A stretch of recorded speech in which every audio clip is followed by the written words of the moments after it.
হ্যাঁ মূসার মা, তোমার যদি ভয় হয় বাচ্চাটাকে লালন পালন করতে, তাহলে একটা সুন্দুকের ভিতরে বহিরা তাকে ভাসায়া দাও। আমার আল্লাহ হলেন এমন রব যে আল্লাহ এই সুন্দুক ভাসাইতে ভাসাইতে দুশ্মন ফেরাউনের ঘাটে যায় বিরায়া ফেরাউনের বিবি আসিয়ার কোলে উঠায়া আবার যেই মায়ের সন্তান সেই মূসার মায়ের কোলে আল্লাহ তাআলা পৌঁছায়া দিয়েছে। মূসা আলাইহিস সালামের মা সন্তান মূসাকে কোলে নিলেন, কিন্তু এখনো পরিচয় দেয় না কাহারো কাছে। মূসা আলাইহিস সালামের বোনটাও পরিচয় দেয় না। এদিক দিয়ে আসিয়া ডাক দিয়া বলে, হ্যাঁ মা, তোমার দুধ ছাড়া যেহেতু আর কাহারো দুধ খায় না, তুমি বলো তোমাকে বেতন কত দিতে হবে? মাস শেষ হলে তোমাকে 30,000 টাকা বেতন দেওয়া হবে। সারা মাসের খাবারের ব্যবস্থা রাজকীয় কোষাগার থেকে করা হবে।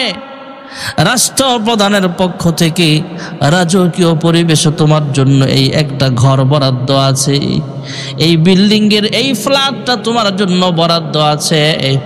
উম্মে মূসা ডাক দিয়া বলে, হ্যাঁ বেগম আসিয়া শোনো, হ্যাঁ আসিয়া শোনো, আমার বাড়িতে আমার ঘর দুয়ার তত ভালো না। গ্রামের পরিবেশ, ঘরটা সনের ঘর অথবা ছোট্ট একটা করে ঘর, আমার পরিবেশ তত ভালো না। আমার গ্রামের পরিবেশে আমি যেই অবস্থায় আছি ওই অবস্থাতে যদি এই বাচ্চাটাকে আমার সাথে দিতে চাও, আর মাস শেষ হলে যা বেতন ভাতার কথা বলছো সব কিছু ঠিক মতো পাঠাইতে রাজি থাকো, তাহলে আমি মূসাকে আমার বাড়িতে নিতে রাজি আছি। যেরকম সুবহানাল্লাহ। আসিয়া ডাক দিয়া কয়, তোমার দুধ ছাড়া যেহেতু আর কাহারো দুধ খায় না, যাও লইয়া যাও, মাস শেষ হলে বেতনও পাইবা, বোনাসও পাইবা। নিজের সন্তানকে দুধ খাওয়ায়, উল্টা রাষ্ট্রপ্রধানের পক্ষ থেকে তার জন্য বেতন ভাতার ব্যবস্থা। সুবহানাল্লাহ। মূসা আস্তে আস্তে বড় হয়। একদিন ফেরাউন এই শিশু মূসাকে কোলে নিলেন। মূসা যেহেতু ভবিষ্যতে আল্লাহ নবী বানাইবেন, দুশ্মনের প্রতি আলাদা, তার ভিতরে আলাদা একটা ঘৃণার প্রভাব আছে। ভাইয়েরা আমার, ছোট্ট সময় ফেরাউনের গালে একটা থাপ্পড় মারছিল। সুবহানাল্লাহ। ফেরাউন চিল্লায় উঠছে। মা আসিয়া ডাক দিয়া কয়, কি হয়েছে? কয়, দেখো না তোমার শিশু বাচ্চাটা আমার থাপ্পড় মারছে। সুবহানাল্লাহ। আসিয়া ডাক দিয়া কয়, না, এত ইচ্ছা করে মারে না, ছোট বাচ্চা বাবা মায়ের গালে চুমু খায়, কামড় দেয়, আবার অনেক সময় থাপ্পড় মারে, এটা তো অসুবিধার কিছু না।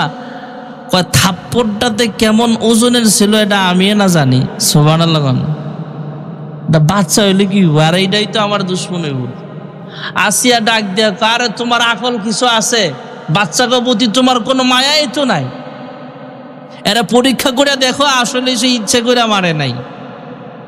ফেরাউন মনে মনে কয়, থাপ্পড়টা যে কত ওজনের, বাচ্চা হইলে কি, এটা আমি না টের পাইছি। পরীক্ষা করা হোক। একটা মনে করেন স্বর্ণের টুকরা, আর একটা আগুনের আংটা, দুটোটা আগুনে জ্বালাইছে, আগুনের মতো দুনটাই দেখা যায়। দুনটা সামনে আনছে, আনার পরে স্বর্ণটা যেমন এই কালারের আগুনের আংটাও একটা সামনে আনছে। শিশু মূসা, শিশু হইলে কি চালাক, তো এর ধরতে লইছিল স্বর্ণেরটা। আল্লাহ তাআলা জিব্রাইলকে পাঠাইলেন, আরে যদি স্বর্ণেরটা ধরে তাহলে তো ধরা খায় যাবে, ইচ্ছা করে যে থাপ্পড় মারছে। হযরতে জিব্রাইল আমিন আইসা মূসা আলাইহিস সালামের হাতটা স্বর্ণের টুকরা থেকে নিয়ে কয়লার টুকরার দিকে নিয়ে গেছে। কয়লা ধইরা যখন মুখে দিছে, সঙ্গে সঙ্গে তার জিহ্বা একটু সমস্যা হয়ে গেছে। এই জন্য হযরতে মূসা আলাইহিস সালাম যখন নবুয়তি পাইছিলেন, তখন আল্লাহর কাছে কয়েকটা দোয়া করেছিলেন, রব্বিশরাহ লি সাদরি ওয়া ইয়াসসির লি আমরি। কারণ জিহ্বা জড়তা ছিল। হযরতে মূসা আলাইহিস সালাম আস্তে আস্তে বড় হয়। বড় হইতে হইতে যুবক বয়সের হয়ে গেছে। আসিয়াও মোহাব্বত করে সন্তান হিসাবে মুসা আলাইহিস সালাম মা মতো হযরত মা আসিয়াকে দেখে। রাষ্ট্রীয় পরিবেশে বড় হয়, বাদশার বাড়িতে বড় হয়, ফেরাউনের বাড়িতে বড় হয়, খানার কোনো অভাব নাই, ভোগ বিলাসিতার কোনো অভাব নাই। হঠাৎ করে মুসা আলাইহিস সালামের বংশের এক লোকের সাথে ফেরাউনের এক কিপ্তি তথা সেই কিপ্তি বংশের এক লোক, ফেরাউনের বংশের এক লোক ঝগড়া লাগছে। মুসা আলাইহিস সালাম নিজের বংশের লোকের সাথে যায়া সেখানে পক্ষপাতিত্ব করে কিপ্তির গালে যখন থাপ্পড় মারছে, মুসা আলাইহিস সালামের থাপ্পড় এমন ওজন ছিল ভাইরা আমার, ওই কিপ্তি জমিনে পড়ে দুনিয়া থেকে বিদায় হয়ে গেছে। সুবহানাল্লাহ। হযরত মুসা আলাইহিস সালাম কিপ্তিকে মেরে ফেলল। আসলে মুসা আলাইহিস সালামের উদ্দেশ্য ছিল না তাকে হত্যা করার, কিন্তু থাপ্পড় মারার কারণে থাপ্পড়ের ভিতরে এত ওজন ছিল, সে দুনিয়া থেকে বিদায় হয়ে গেলে। এদিক দিয়ে মা আসিয়া খবর পাইলেন, রাষ্ট্রের ভিতরে ফেরাউনের কাছে যায় সবাই মামলা দিলেন, সবাই মিলে কিপ্তির বংশের লোকেরা মামলা দিলে ফেরাউন বলল মুসাকে আমার সামনে আনা হোক। এদিক দিয়ে মা আসিয়া সংবাদ পায়া মুসাকে জানায়া দিলেন, হ্যাঁ মুসা, তুমি এই দেশ ছেড়ে অন্য দেশে চলিয়া যাও, কারণ তুমি যেই কাজ করেছো, কিপ্তিকে থাপ্পড় মেরে ফেলেছো, এই খবর কিন্তু ফেরাউনের কানে চলে আসছে, তোমার ব্যাপারে মামলা হয়ে গেছে, হত্যার মামলা হয়ে গেছে, অতএব তোমাকে কিন্তু মৃত্যুদণ্ড দেওয়া হবে, জলদি তুমি দেশ থেকে পালাও। হযরতে মুসা পয়গম্বর তখনও নবু হয় নাই, নবুয়তি পায় নাই। মুসা যুবক, মুসা এবার দেশ থেকে পালায়া মাদায়েনের দিকে রওনা হলেন। মিশর থেকে মাদায়েন যাওয়ার পর সেখানে যায় দেখলেন শতে শতে লোক, হাজার হাজার লোক বসবাস করে, তিনিও সেখানে বসবাস করে। জীর্ণ শীর্ণ পোশাক, সাদা সিধা পোশাক, সফরের একটা ছাপ চেহারার মধ্যে পড়ে গেছে। দীর্ঘ সময় সফরের পর ক্লান্তি ভাব, একটা কূপের পাশে তিনি দাঁড়িয়ে আছেন অথবা আরাম করতেছিলেন। এমন সময় তাকায় দেখে কূপের মধ্যে বিভিন্ন মানুষেরা, রাখালেরা সেখানে ঈসা তাদের উটকে পানি খাওয়ায়, বকরির রাখালেরা বকরিগুলোর পানি পান করায়, দুম্বার রাখালেরা দুম্বাগুলোর পানি পান করায়। কিন্তু একটু আড়ালে, একটু পিছনে দুইটা মেয়ে দাঁড়ানো আছে, পর্দানিশীল নারী, দুইটা মহিলা দাঁড়ানো আছে, দুইটা মেয়ে, ইয়ং মেন, দুইটা মেয়ে দাঁড়ানো আছে। মুসা পয়গম্বর যুবক মানুষ, তিনি একটু সামনে আগায়া গেলেন, তাদেরকে জিজ্ঞেস করলেন, হালাত জিজ্ঞেস করলে দুইটা মেয়ে ডাক দিয়া বলে, আমার আব্বা হলেন অসুস্থ মানুষ, আমাদের জন্য চিন্তা করেন। আর এই পুরুষ রাখালেরা তাদের বকরির পালগুলো, ছাগলের পালগুলো পানি পান করানো শেষ হওয়ার পর, দীর্ঘ সময় পর যখন তাদের পানি পান করানো শেষ হবে, তখন আমরা পর্দানিশীল নারী, আমরা সেখানে যাইয়া আমাদের বকরি ভেড়াগুলোকে আমরা পানি পান করাই। হযরত মুসা আলাইহিস সালাম ওই দুইটা মেয়েকে বললেন, তোমরা কিছু মনে না করলে তোমরা এখানেই দাঁড়িয়ে থাকো, আর তোমাদের বকরি ভেড়াগুলো, পালগুলো রশিটা আমার হাতে দাও। মুসা পয়গম্বর, যেখানে বালতি উঠাইতে কয়েকজন লোক লাগে, শক্তিশালী মুসা পয়গম্বর একাই বালতি দিয়া পানি উঠায়া তাদের বকরির পালগুলো পানি পান করাইছে। যখন সুবহানাল্লাহ। এই দুইজন মহিলা আবার বাড়ির দিকে রওনা হলেন।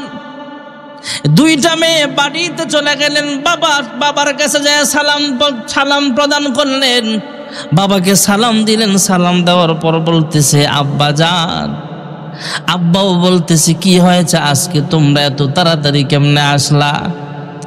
আব্বা তো আর কেউ নয়, ওই মাদায়েন শহরের মাদায়েন এলাকার একজন জলিলুল কদর পয়গম্বর, যার নাম হলো হযরতে মুসা আলাইহিস সালাম। যখন সুবহানাল্লাহ।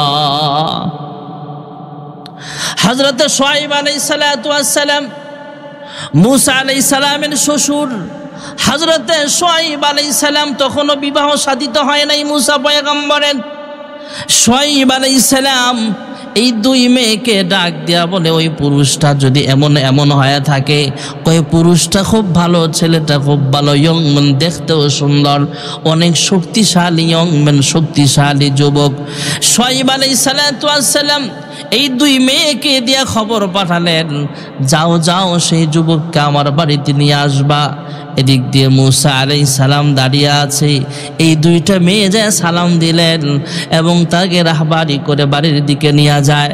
এই মেয়েটা সামনে, মূসা আলাইহিস সালাম পিছনে।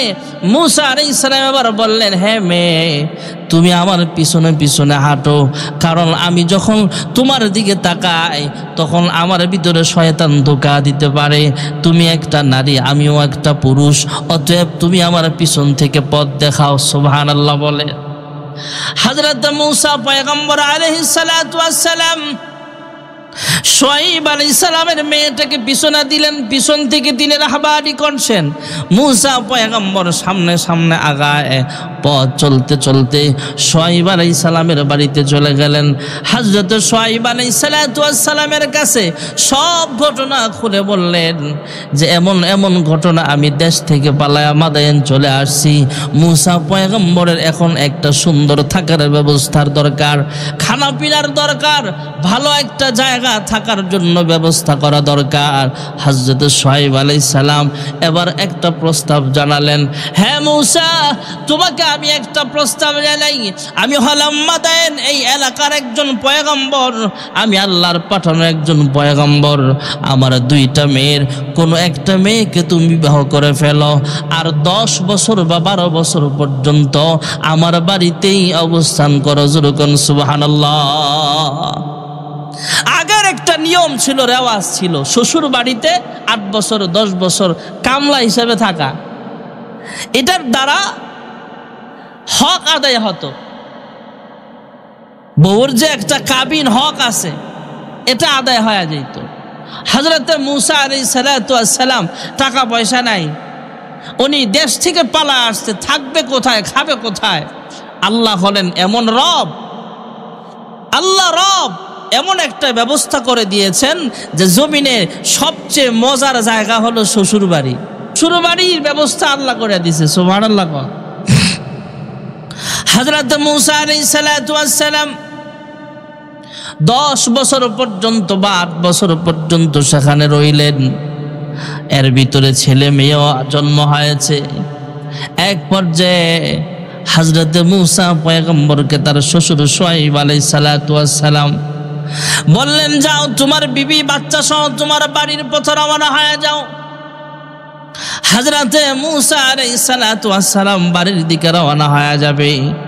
হযরত শুআয়ব আলাইহিস সালাম ডাক দিয়া বলে, শ্বশুর বাড়ি থেকে তোমার আর কি সালামি দিব, যাও এই ঘরের মধ্যে অনেকগুলো লাঠি আছে, একটা লাঠি তুমি হাদিয়া হিসেবে নিয়ে যাও। যেরকম সুবহানাল্লাহ।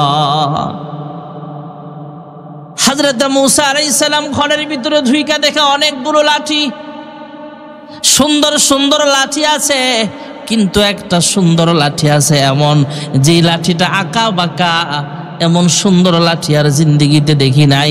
এই লাঠিটা হাতে নিয়ে শ্বশুরের সামনে যখন গেলেন, শ্বশুর শুআয়ব পয়গম্বর ডাক দিয়া বলে, হ্যাঁ মেয়ের জামাই, লাঠি যা লাগে তুমি সব নিয়ে যাও, কিন্তু এই লাঠিটা তোমার দেওয়া যাবে না। সুবহানাল্লাহ। লাগছে শ্বশুর আর জামাইয়ের ভিতরে ঝগড়া। শ্বশুর বলে এই লাঠি দেওয়া যাবে না। মেয়ের জামাই ডাক দিয়া কয়, আমি এই লাঠিটাই নিমু। সুবহানাল্লাহ। কারণ আপনি তো স্বাধীনতা দিছেন, এই ঘরে লাঠি যা আছে এর ভিতরে যেটা মন চায় এটা নাও। দুইজন কথা কাটাকাটি, এর ভিতরে একজন মুরব্বীর আগমন ঘটে গেল। ওই মুরব্বীটা দুনিয়ার কোনো মুরব্বী নয়, উনি হলেন হযরত জিবরাইল আলাইহিস সালাম। যেরকম সুবহানাল্লাহ। মুরব্বী ডাক দেয়া বলে, হ্যাঁ পয়গম্বর কি হয়েছে? কয় এই লাঠি নিতে চায়। হযরত মূসা ডাক দেয়া বলে, আমার শ্বশুর বলেছে একটা লাঠি নিতে, আমি এটা নিয়েছি। এখন লাঠি নেওয়ার পরে উনি বলে এই লাঠি নাকি দেওয়া যাবে না। এই বৃদ্ধ লোকটা এবার সমাধান দিলেন, লাঠিটা মাটিতে রাখেন, যেই লাঠিটা উঠাতে পারবেন তাকে এই লাঠিটা দেওয়া হবে, সেই এই লাঠির হকদার। এবার হযরতে মুসা পয়গম্বর ভাবলেন, এই লাঠি যদি আল্লাহ তাআলা পক্ষ থেকে মুআজিজার লাঠি হয়ে থাকে, তাহলে শুআয়ব আলাইহিস সালাম যদি আগে তুলে ফেলে তাহলে তিনি তো লাঠিটা পেয়ে যাবে, আমি মনে হয় পাবো না। আসলে এটা হলো কুদরতি লাঠি। এবার বৃদ্ধ লোকটা শুআয়ব আলাইহিস সালামকে প্রথমে বললেন, আপনি লাঠি উঠান। মুসা পয়গম্বর মনে মনে ভাবে, আমি আর লাঠি পাবো না। শুআয়ব পয়গম্বর যখন লাঠিতে হাত রাখলেন, দেখলেন লাঠিটা ওজন বেড়ে গেছে। সুবহানাল্লাহ কোন, লাঠি উঠাতে পারে না। এবার লাঠি উঠাতে না পারলে বৃদ্ধ লোকটা মুসাকে বললেন, তুমি উঠাও। মুসা যখন ধরলেন, চুম্বকের মতো লাঠিটা উঠে গেছে। যখন সুবহানাল্লাহ। বৃদ্ধ ডাক দেয়া বলে, হ্যাঁ শুআয়ব পয়গম্বর, আমি আসলে বৃদ্ধ না, আমি হলাম জিবরাইল। সুবহানাল্লাহ। আমার পক্ষ থেকে ফয়সালা তো আল্লাহর পক্ষ থেকে ফয়সালা হলো। আল্লাহ আমার মাধ্যমে জানিয়ে দিয়েছেন এই লাঠিটা যার হক তার কাছে পৌঁছে গেছে। এটা মুআজিজার লাঠি, এটা মুসার হাতেই থাকবে। যখন সুবহানাল্লাহ। শ্বশুর বাড়ির সালামি হিসেবে লাঠি পাইলেন, বকরির পাল দিয়া দিলেন, সাথে রাখালও দিয়া দিছে। সুবহানাল্লাহ। কয়ে যাও, এগুলা নিয়ে যাও, দেশে যায় লালন পালন করবা আর জিন্দিগি যাপন করবা। এবার বিবি বাচ্চা সহ রাখাল সহ বকরির পাল সহ তিনি রওনা হলেন। যদি মেইন রাস্তা দিয়া যায় তাহলে ফেরাউনের বাহিনী যদি পেয়ে যায় তাহলে মুসাকে হত্যা করে ফেলবে। তাই মুসা আলাইহিস সালাম এখনো নবী হয় নাই, তিনি পাহাড়ের গিরিপথ দিয়া অতিক্রম করতেছেন, রাস্তা দিয়া চলতেছেন। ভাইয়েরা আমার, বন্ধুরা আমার, অন্ধকার রাত্র, আবার আকাশটাও মেঘাচ্ছন্ন, একটু পর পর আকাশ বিজলি দেয়, হালকা হালকা বৃষ্টি পড়তেছে, টিপ টিপ বৃষ্টি পড়তেছে। আবার শত্রুর ভয়ও থাকতে পারে, একদিক থেকে শত্রুর ভয়, আবার আবহাওয়া খারাপ, বৃষ্টি পড়তেছে, আবার আগুনের জন্য রাস্তাও হারায় ফেলছে, পথ চিনতেছে না। আগুনেরও দরকার, তাপেরও দরকার। এদিক দিয়ে মুসা পয়গম্বরের স্ত্রীর প্রসব বেদনা হয়তো আরম্ভ হয়ে গেছে, প্রসব বেদনা শুরু হয়ে গেছে। আগুনের দরকার, রাস্তাও চিনার দরকার, অবস্থা খুব ভয়াবহ। এই অবস্থাতে মুসা পয়গম্বর তাকায় দেখে অনেক দূরে আলো দেখা যায়, সেখান থেকে আলো আনতে হবে। সেখান থেকে যদি কোনো মানুষ পাওয়া যায় তাহলে মানুষ পাইলে তাদের থেকে পথ চিনা যাবে, পথ বাতায় দিবে ওরা, পথ চিনার জন্য আমার জন্য সহায়ক হবে। ওখানে যায় দেখি কোনো মানুষ আছে কিনা। তবে এখানে আগে আগুনের ব্যবস্থা করতে হবে। আগুন জ্বালাইবার জন্য পাথরে পাথরে ঘষা দিলেন, পাথরে ঘষা দিলে আগুন জ্বলত। কিন্তু আবহাওয়া মেঘাচ্ছন্ন হওয়ার কারণে, বৃষ্টি পড়ার কারণে পাথরগুলো ঠান্ডা হয়ে গেছে। পাথরে পাথরে ঘষা দিলেও এখন আর আগুন জ্বলতেছে না। মুসা পয়গম্বর রাখাল সহ কামলা সহ সবাইকে, সন্তান ছেলে মেয়ে সবাই, স্ত্রী সহ এক জায়গায় রাখলেন। রাইখা বলে, তোমরা ধৈর্য ধারণ করে আমার জন্য অপেক্ষা করো। ওই যে দূরে আগুন দেখা যায়, সেখান থেকে আগুন নিয়ে আসবো, লোক পাইলে পথের সন্ধানও জিজ্ঞাসা করে আসবো। তাদেরকে এখানে রাইখা আগুন নেবার জন্য চলে গেলেন।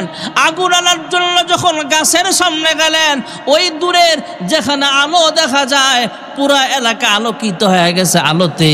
সেই এলাকায় যায় দেখে আগুন জ্বলতেছে, ঠিক আছে, কিন্তু যে গাছের মধ্যে আগুন জ্বলে সেই গাছের পাতাও জ্বলে না, ডালপালাও জ্বলে না, শুধু আগুন জ্বলতেছে।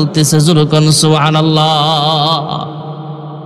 রাতের বেলা যদি রাস্তা দিয়ে যান আর যদি দেখেন একটা গাছ জ্বলতেছে কিন্তু পাতাও জ্বলে না, ঢালপালাও জ্বলে না, ফাঁত ফুত আওয়াজ হইতেছে আর আগুন জ্বলতেছে, তখন মনে ভয় আসবে কি আসবে না? মুসা আলাইহিস সালামের মনের ভিতরে হালকা ভয় ঢুকে গেছে। তারপরেও মুসা পয়গম্বর আলাইহিস সালাম আগুন নেবার জন্য সামনের দিকে যখন গেলেন, তখন তাকায় দেখে আগুন। মুসা আলাইহিস সালাম সামনে যায়, আগুন আরো পিছনে যায়। সুবহানাল্লাহ। ভয় কমবে নাকি আরো বাড়বে? মূসা আলাইহিস সালামের ভয় আরো বেড়ে গেল। এমন সময় আগুনের ভেতর থেকে আওয়াজ আসে, ও আনাখতারতুকা ফাসতামি' লিমা ইউহা। আল্লাহ রাব্বুল আলামিন আগুনের ভিতর থেকে আবার কুদরত আওয়াজ আসে, হ্যাঁ মূসা, আমি হলাম রব। সুবহানাল্লাহ কোন, আমি রব, আমি হলাম এমন রব যে রব তোমার জন্মের পরে শত্রুর বাড়িতেই তোমাকে বড় করলাম। আমি হলাম এমন রব, নিজের দেশ থেকে পলায়ন করে হিজরত করে তুমি মাদায়েন চলে আসলা, এখানে তোমার শ্বশুর বাড়ির ব্যবস্থা করে দিলাম। আমি হলাম এমন রব। হ্যাঁ মূসা, রাস্তা চেনার জন্য আসছিলা, পথিমধ্যে তুমি যখন প্রসব বেদনা তোমার স্ত্রীর শুরু হয়ে গেল, আগুন নেবার জন্য আইছিলা, রাস্তা চেনার জন্য আইছিলা, আমি আল্লাহ তাআলা মনোনীত করেছি, আমি আল্লাহ তাআলা তোমার নবী হিসাবে ঘোষণা করে দিলাম। আল্লাহ রাব্বুল আলামিন পয়গম্বর মূসা আলাইহিস সালামকে নবুয়তি দান করলেন। সুবহানাল্লাহ।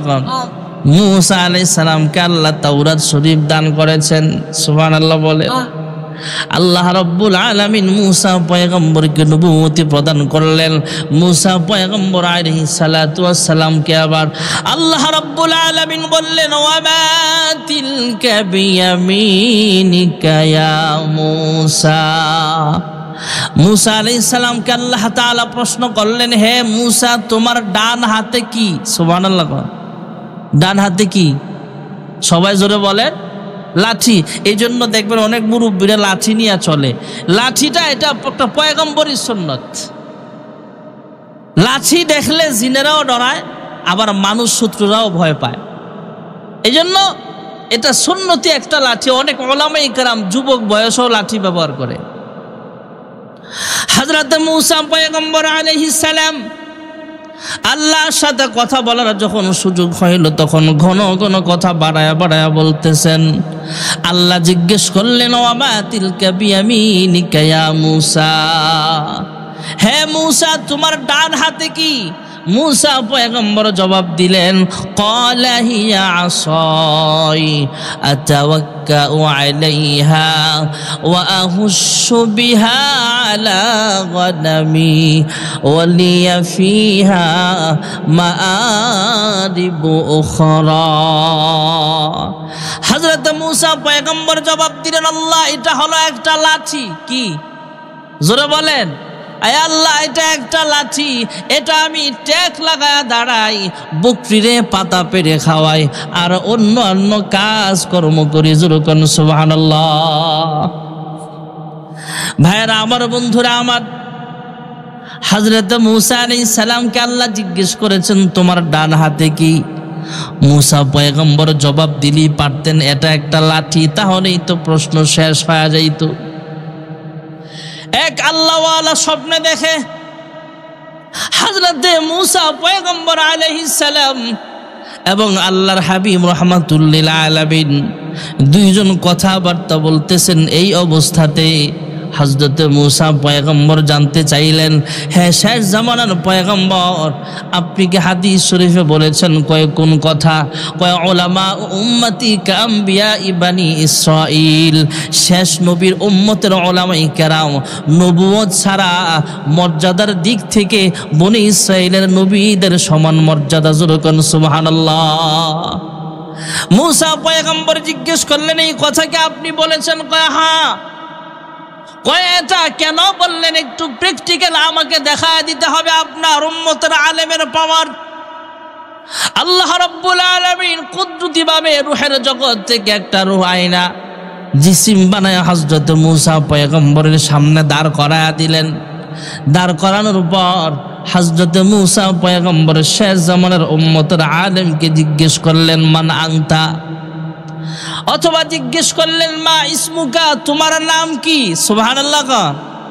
এবার এই লোকটা আর কেউ নয়, উনি হলেন ইমাম গাজ্জালী রহমাতুল্লাহ আলাইহি। সুবহানাল্লাহ বলেন।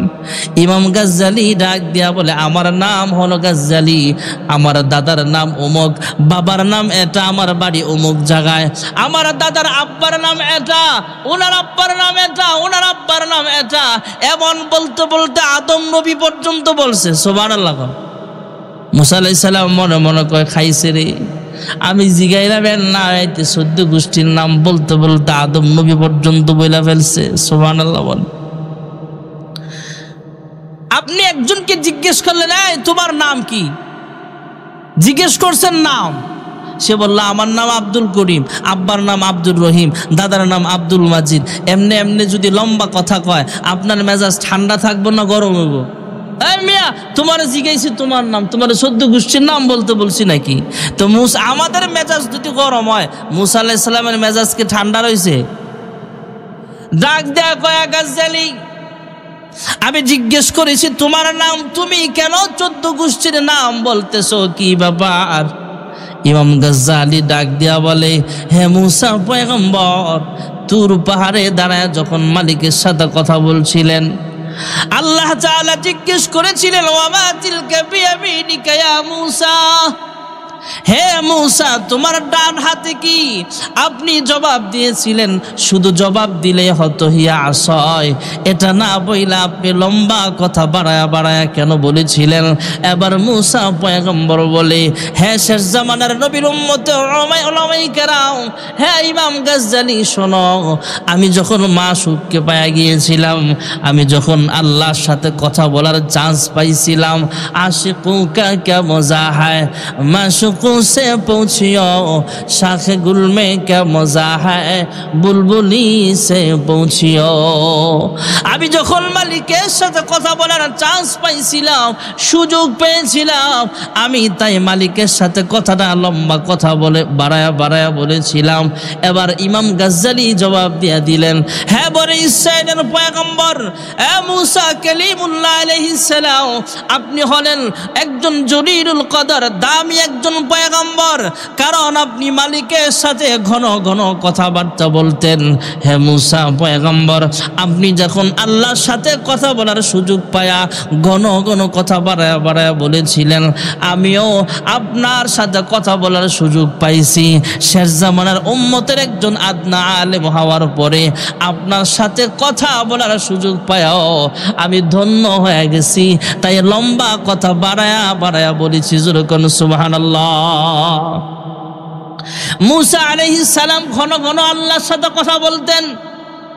হযরতে মুসা পয়গম্বর একদিন রাস্তা দিয়া যায়, যাওয়ার পথে একজন ধনী মানুষ ডাক দিয়া বলে, এ মুসা পয়গম্বর, আপনি যেহেতু আল্লাহর সাথে কথা বলার জন্য যাবেন, তাই যাওয়ার সময় আমার ব্যাপারে আল্লাহর কাছে একটা জিজ্ঞাসা ছিল। কয় কি জিজ্ঞাসা?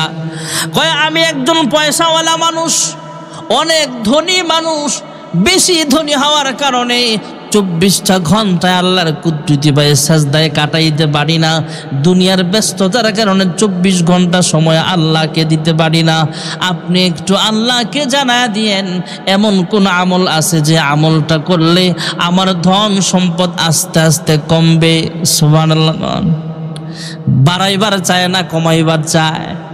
ব্যস্ততা বেশি হওয়ার কারণে আমি আল্লাহকে সময় দিতে পারি না, ইবাদতে মশগুল থাকতে পারি না সারাদিন, তাই আমি আমার সম্পদ কমাইতে চাই। মুসা পয়গম্বর লোকটার ব্যাপারে আল্লাহর কাছে জানতে চাইলে আল্লাহ তাআলা জানায় দিলেন, মুসা যাওয়ার সময় জানায় দিও লোকটা যেন শুকরিয়া আদায় করা কমায়া দেয়। এই লোকটাকে যখন বলা হলো তুমি শুকরিয়া আদায় করা কমায়া দিবা, লোকটা ডাক দেয়া বলে, হ্যাঁ মুসা পয়গম্বর, আমার যদি সম্পদ বাড়ুক আর কমুক সেটা বিষয় নয়, যতদিন আমার দেহে প্রাণ থাকবে ততদিন আল্লাহর শুকরিয়া আদায় করে যাব। জোরে কোন সুবহানাল্লাহ।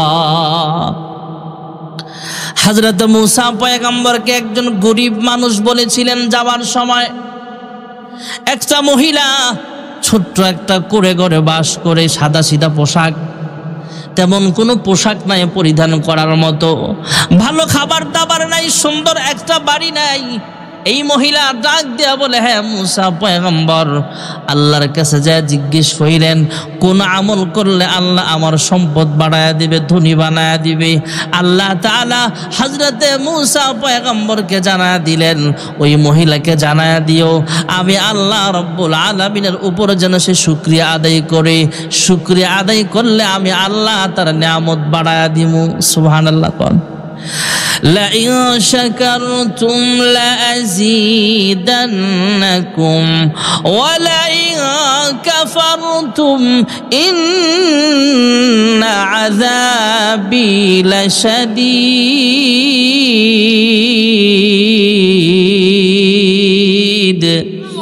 আল্লাহ রাব্বুল আলামিন কোরআনুল কারীমে বলেন, যারা আমি আল্লাহর না শুকরিয়া আদায় করবা, শুকরিয়া আদায় করবা না, তারা কঠিন আযাবের অপেক্ষা করো।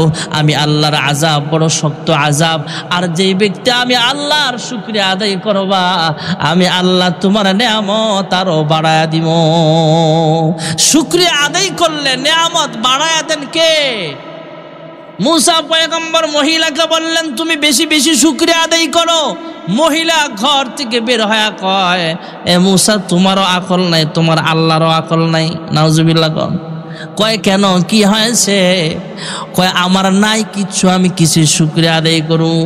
মুসা পয়গম্বর কয়, তোমার পরনে তো এখনো পোশাক আছে, তোমার বসবাসের জন্য এখনো তো তোমার ঘর আছে, তোমার হাত পা আছে, এইগুলোর শুকরিয়া আদায় করো। কয় এগুলো তো এমনি আছে, আমি বেশি ধনী হইবার চাই, আর তুমি বলতেছো শুকরিয়া আদায় করতে, আমার তো কিছুই নাই। নাউজুবিল্লাহ।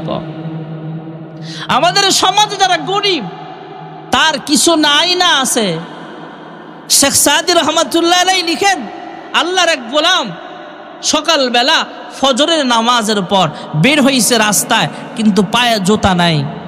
শীতকালে জুতা ছাড়া হাঁটতে অনেক মজা না, অনেক কষ্ট। কুয়াশার মধ্যে যখন পাটা লাখে মনে হয় যে বরফ। লোকটাকে আল্লাহ কি বান্দা বানাইলা, পা দিলা মাগার জুতা দিলা না। জুতা নেই, গরিব মানুষ, কেমন গরিব বানাইলা। এই লোকটা পথ চলতে চলতে মনে করেন বাইতুল মুকাররমের সামনে গেছে, যায় দেখে এক লোকের দুইটা পা নাই। সেজদায় পড়ে ডাক দে, আল্লাহ আমার জুতার দরকার নাই, পাও যে দিছ এটা কিয়ামত পর্যন্ত সেজদা দিলেও আদায় হবে না শুকরিয়া। সুবহানাল্লাহ। জুতা বানাইছে বাটা কোম্পানি, রাটা company, Kohinoor company, Shahinur company. পাও বানাইছে কি? আরো জোরে কর। ভাইয়ারা আমার, বন্ধুরা আমার, এই লোকটা, যেই লোকটার পা নাই, এই লোকটা আল্লাহর কাছে বলে, আল্লাহ আমার দুইটা পা নাই, আমার মতো গরিব অসহায় দুনিয়াতে নাই। এই লোকটা হাতের উপরে ভর দিয়া চলতে চলতে আরেক লোক দেখে, যেই লোকের হাতও নাই পাও নাই, এমন লোক আছে না নাই? ভাইরা আমার, বন্ধুরা আমার, ওই মহিলা শুকরিয়া আদায় না করার কারণে আসমান থেকে একটা গজব আইসা তার যেগুলো ছিল এগুলো আল্লাহ তাআলা গজব দিয়া জ্বালায়া দিলেন। মুসা পয়গম্বরকে আরেকটা লোক বলেছিলেন, হ্যাঁ মুসা পয়গম্বর, যাওয়ার সময় একটা কথা যাই না যান, আল্লাহর কাছে আমার ব্যাপারে জানতে চাই।